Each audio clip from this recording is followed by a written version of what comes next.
right, good afternoon. Today we're going to talk with Holly Miller about remote therapy and the benefits of it and kind of how it all works. I'll start by telling you a little bit about Holly. She's been with ReadWrite since 2021, and she originally was working in our Montgomery, Alabama office. But she and her husband recently moved because of her husband's job. And so now she is our remote specialist, and she is working with a lot of our students who choose to do remote dyslexia therapy. So thanks for being with us, Holly. Thanks for having me. Okay, so just tell us a little bit about remote therapy for a parent who maybe is considering it, but they don't really know how it works. What would you tell them about remote dyslexia therapy?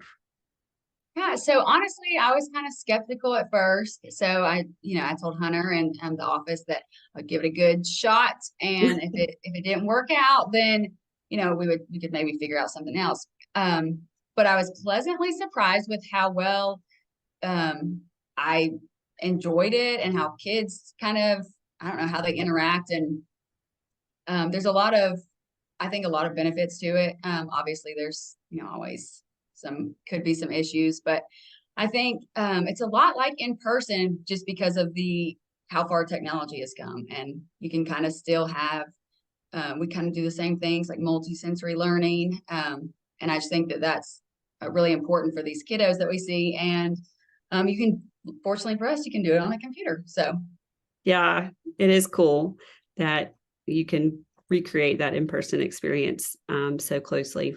So you mentioned making it interactive. Like, how do you make it interactive for a kid who's on a computer? Like, what are some of your tricks for keeping them engaged? well, I got lots of tricks. Because as we all know, it's hard to keep kids sometimes engaged in person. So Mhm. some of those tricks we can still do. I'd like to do brain breaks with them. So I can be like, oh, why don't you get up out of your chair and do some jumping jacks, or take a lap around the house, or go pet your dog, or go get a drink. You can kind of make them, and they're comfortable in their environment usually. So kind of can still do some of those. I also have some tricks in my pocket. It's actually a good one. The kids, you would be surprised how much work you can get done when you bribe them with lighting a sparkler via the Zoom link. They love to watch sparkler burn. So I'm like, okay, if you finish these words, we'll light a sparkler. That is so cute. I And mean, it's funny how hard they work for us. They're like, okay, can we light the sparkler now? I'm like, we only wrote one word. We got to write a few more. Then we can light it. So you kind of just get creative, just like you would in person. yeah, that's awesome. You are literally turning learning into fireworks. I love it. Actually, yes. Yeah. And celebrating the little wins with Yeah. fireworks. Another one is I have another little trick that I always pull out. Some of my kids who I once saw in person have met Lil Lulu, but Oh, they always work real hard to get a little glimpse of her too. So everybody those are just loves like, puppy time. yeah, a couple little tricks that I could pull out. That's awesome. Well, I know all your kids really love working with you, and I can see why. You make it so fun. So, what do you think are some of the benefits of remote therapy? I think one of the major ones is convenience. Convenience for the family, for travel, especially if you live, far outside of town. You can't make it can't make it twice a week. I think that's honestly a huge one. Um, I don't, let's see what else is there. You're not limited by, you can kind of be flexible, I think. And so you're not limited to certain times when you're not limited to certain times or locations. So if you're on vacation, maybe you can still work it out to do therapy, which is completely up to them. Because a But lot of your kids, you're actually seeing a lot during the day. mhm. Right? And are they kind of mostly at school when you're doing that? Yes, I've kind of a right, whether they're homeschool. I have some homeschooled kiddos that are at home, and then yes, I have some that are at school. Mm-hmm. So Yeah. Kind of makes it more possible instead of having to leave school, drive somewhere, do therapy, drive back, yeah, yeah, which makes is just really convenient, and it opens up some hours that we're kind of limited to. A popular time is that right after school block, Mhm.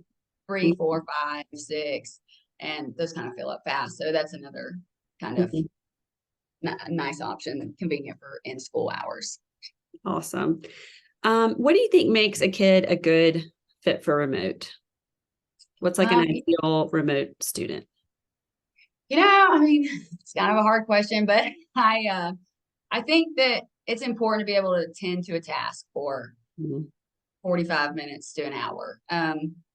It which we can always we've given it a shot with some before, and it's not for them, and we will quickly like reevaluate and try and figure out another avenue for that kiddo. But I think the most important thing is being able to attend to a task for and sit in a chair kind of. And another thing that I think is important is being able to manipulate a computer Mhm.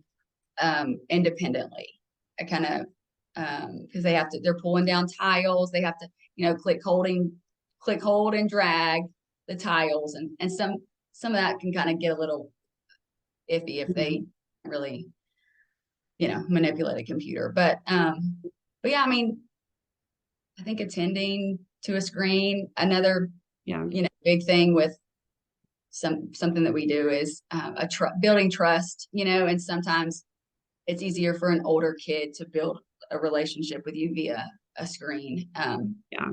Since I mean, some of my kids I've never met in person, so really I'm just this like imaginary, like I mean, kind of bizarre way out there, lady who just comes in their house every once in a while.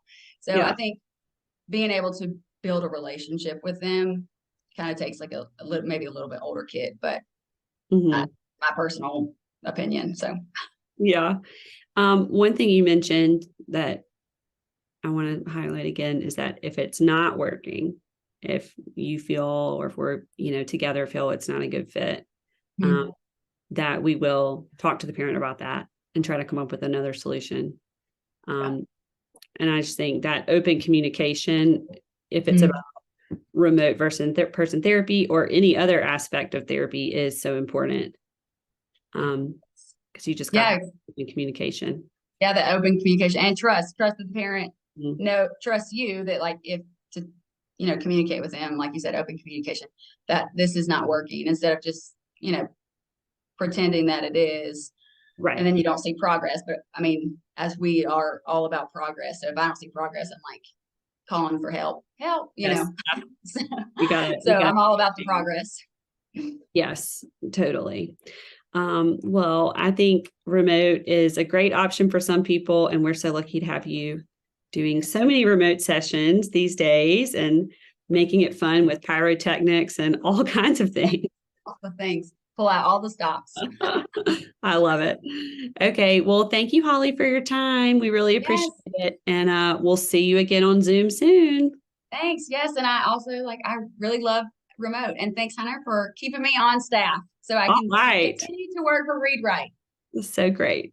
Okay, bye. Bye. Thanks.